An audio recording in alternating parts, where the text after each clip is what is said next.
Привit, I'm Chuck Olinik, a Ukrainian American, baptized with the name Yaroslav.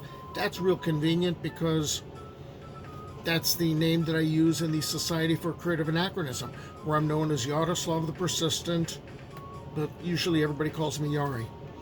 And so my persona is basically Ukrainian. I'm doing a lot of the Slavic stuff. Well, I'd also been doing a lot of research over the decades on things Slavic, so mythology and folklore and the culture and history, and I try to share these things. But I also tend to have a view, basically because I got a degree in anthropology from Cal Poly Pomona in 1978, and so there's that anthropologist part of me that wants to connect things. Well, I was reading a couple of articles on psychoactive substances amongst the ancient Slavs, and that triggered a couple of things which I did not expect, and I ended up going down a couple of rabbit holes, and somehow the rabbit holes are connecting with each other. So reading those articles, that got me thinking about a book about Hieronymus Bosch's artwork. That dredged up a memory of the Scythians and a quote from Herodotus. The Scythians take cannabis seed, creep in under the felts, and throw it on the red-hot stones. It smolders and sends up such billows of steam smoke that no Greek vapor bath can surpass it. The Scythians howl with joy in these vapor baths, which serve them instead of bathing, for they never wash their bodies with water.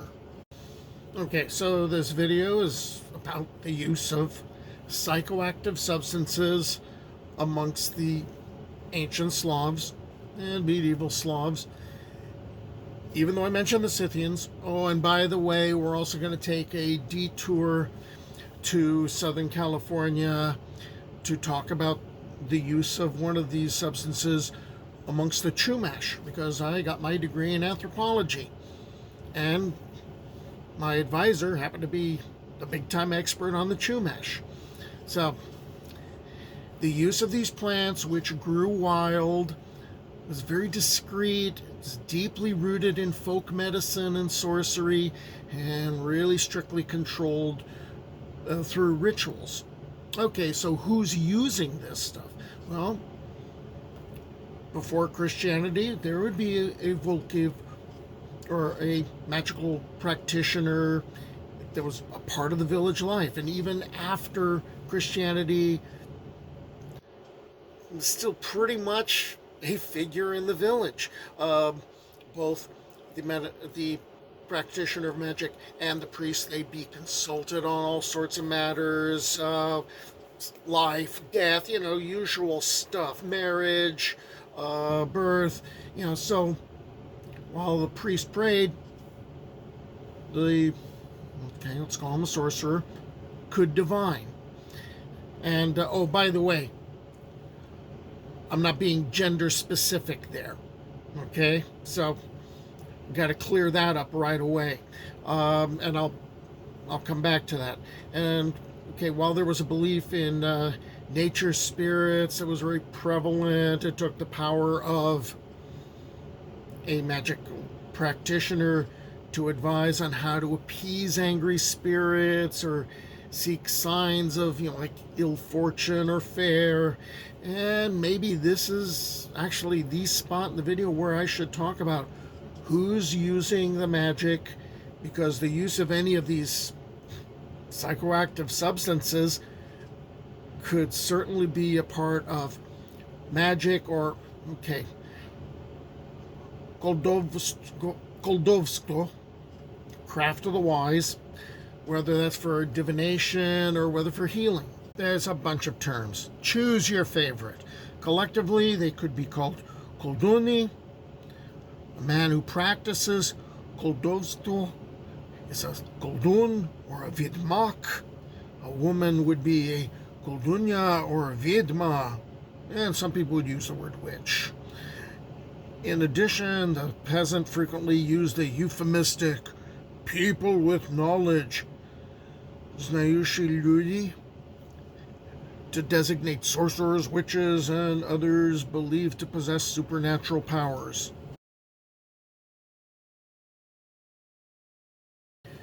You could use the term Volkhiv. I think it's an older term. And in time, the Volkhiv was an overt, central part of the pagan community. And then Christianity comes along, so now he's still practicing his trade or his skill or his calling, and he's pushed to the fringes of official Christian society. He may be on the fringes, but he's still being consulted by the general populace on, hey, healing, divination, and that's going to get us into the herb thing, but got to go a little further. But now we're going to start to specialize. There was the znachare, or the healers, singular, and splitting it by gender. Znachar or znacharka. Okay, so they were the kulduni who specialized specifically in healing. And they're going to work hand in hand with folk beliefs of having elaborate decorations on door lintels and window sills, which were also supposed to be cleansed to keep evil influences away. You're going to remember that cleansing thing.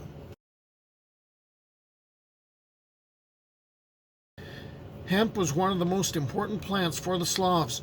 It was grown for fiber and for clothing. But it also had its psychoactive uses.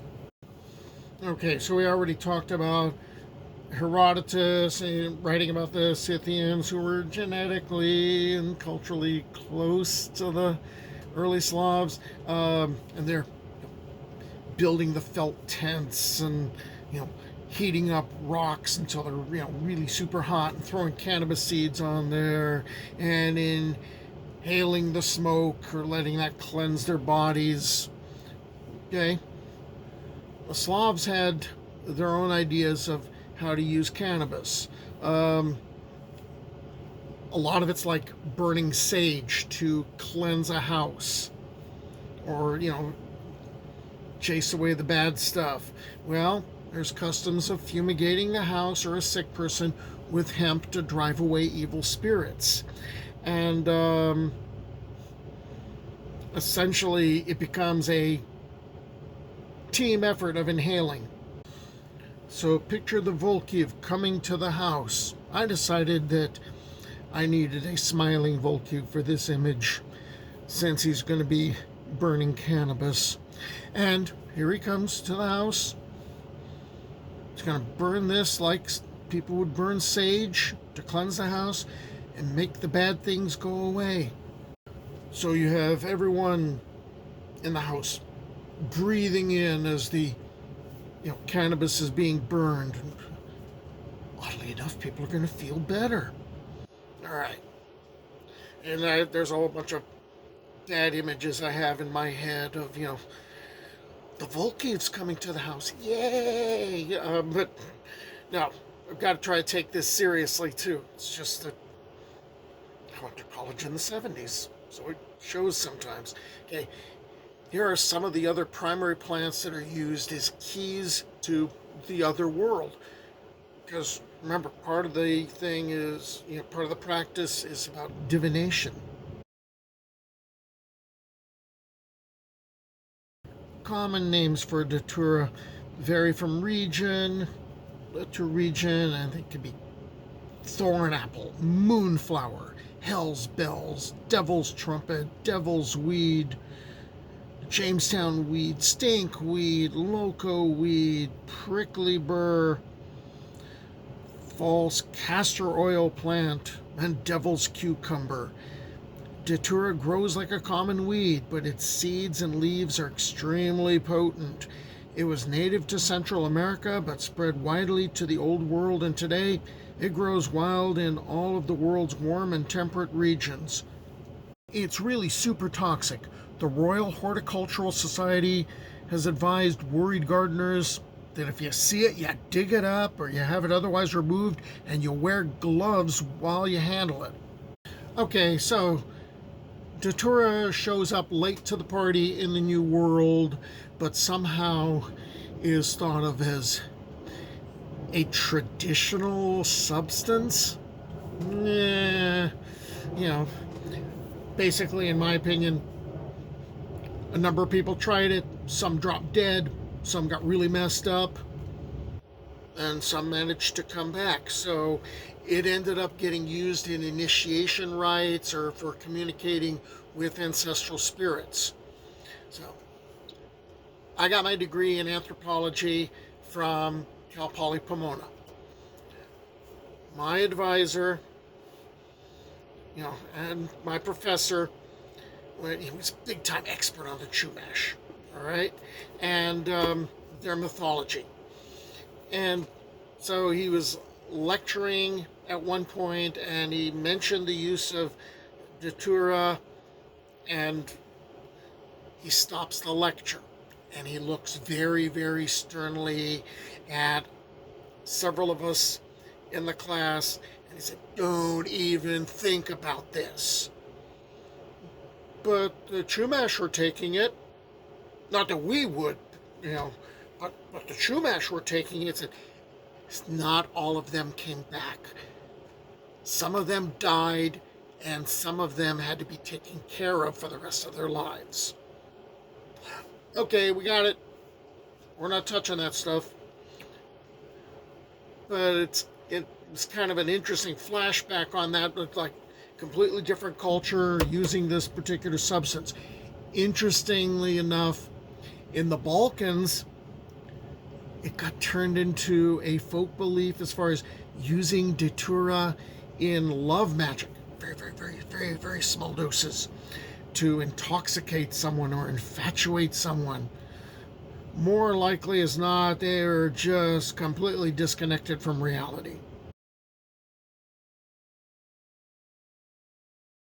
Fly agaric is that iconic red mushroom with the white spots. It was a central shamanic tool for many Slavic tribes, especially in northern regions, and that was used to induce a dissociative state, changes in perception of size, a sense of immense physical strength. It was used by Volkovi to enter a divine frenzy, all right, or maybe a deep sleep, during which time their souls would travel to the spirit realm. Legend says that the mushroom was born from the saliva of the god Perun's horse hitting the ground during a lightning storm. The Lithuanians used to export the mushroom to the Sami in the far north for use in shamanic rituals. In eastern Siberia, the shaman would take the mushrooms and others would drink his urine. This urine, still containing psychoactive elements, may be more potent than the mushrooms, with fewer negative effects such as sweating and twitching, suggesting that the initial user might be acting as a screening filter for the other components of the mushroom. Pass. Now, my mom used to talk about how she would go into the forest with her sisters and they would go about picking mushrooms, and it all sounds very Hobbit-like. But after hearing enough stories about people eating the wrong mushrooms, I don't think so. Henbane was perhaps the most powerful and dangerous hallucinogen used by the Slavs.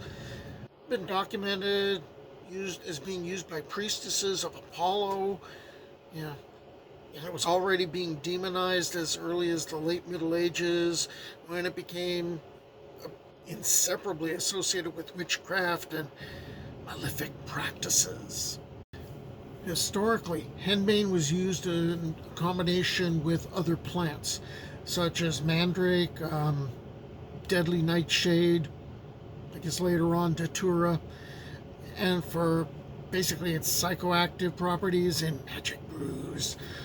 but also there could be ointments made from henbane, datura, and fat, and that was rubbed into the skin, and that was supposed to basically bypass the liver and give you all sorts of hallucinations and sensations of flight.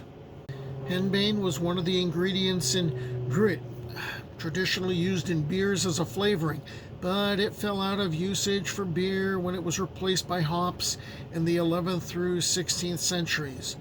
In Bavaria, the purity law of 1516 outlawed ingredients other than barley, hops, yeast, and water.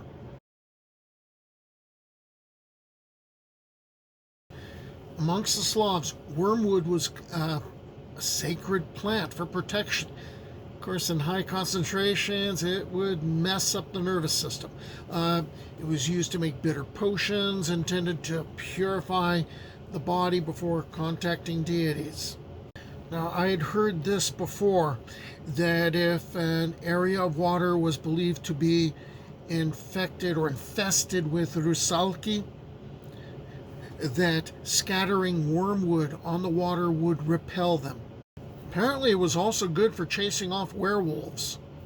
But the Volkovi would also use it to induce mild euphoria and altered states of consciousness during festivals such as the summer festival of Kupala. And in folk medicine, it was claimed to counteract poor appetite. Ergot is not a plant, it's a fungus, and it can show up on rye and on wheat. It contains alkaloids from which LSD was later synthesized. Now, this is going to tend to lean more towards accidental use rather than intentional use. But we can kind of figure that out, as we go along here. So for the Slavs, and come on, for peasants, period, bread was a staple in the diet. And in years with wet summers, rye, and I guess wheat, would become infected with ergot. And eating such bread, as you're scraping to the bottom of the barrel where the flour is kept, that's going to lead to ergotism, also known in folklore as St. Anthony's fire.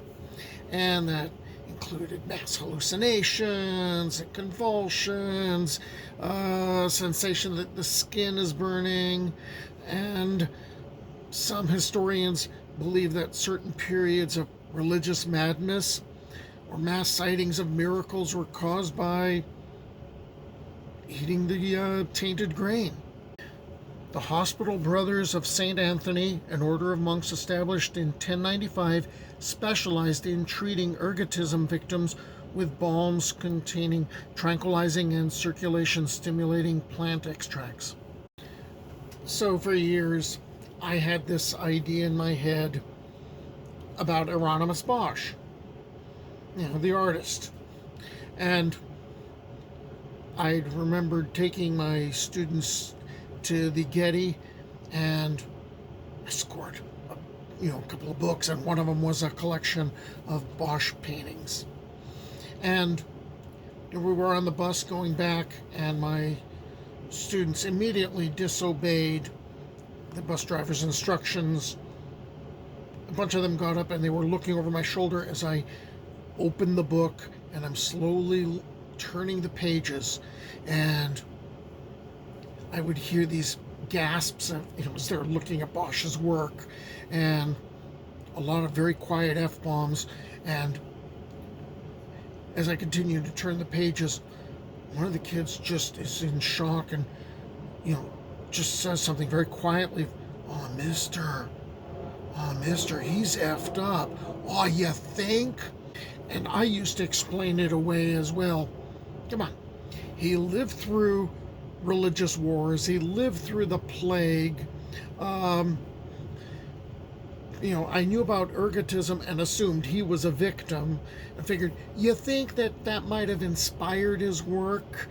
And it turns out, no, he did not suffer from ergotism, nor did he use ergot-derived hallucinogens. Instead, he painted what he saw, recognizing the suffering of people that were going through the disease. And I would imagine also the religious stuff going on, and not really a pleasant time. So using these substances wasn't, a recreational high. This was pretty much, you're getting into sacred territory, and it's not used for entertainment, but as tools used exclusively by, those that are initiated in how to use it, like the Volkivi, the healers, and the herbalists. And they're using them for very specific purposes. So they had to build up their tolerances, and they had to figure out how to do this without dying. So maybe creating salves or ointments so you could have this go through the skin, or microdosing. So I just wanted to kind of cover this because it was such an interesting topic to me. And no, I'm not encouraging this stuff. Reading this list again, I'm remembering all these really bad things about henbane and, the various mushrooms and, datura. So have a good time, but not with this stuff, because this stuff's bad. Okay, until the next time, do побачення.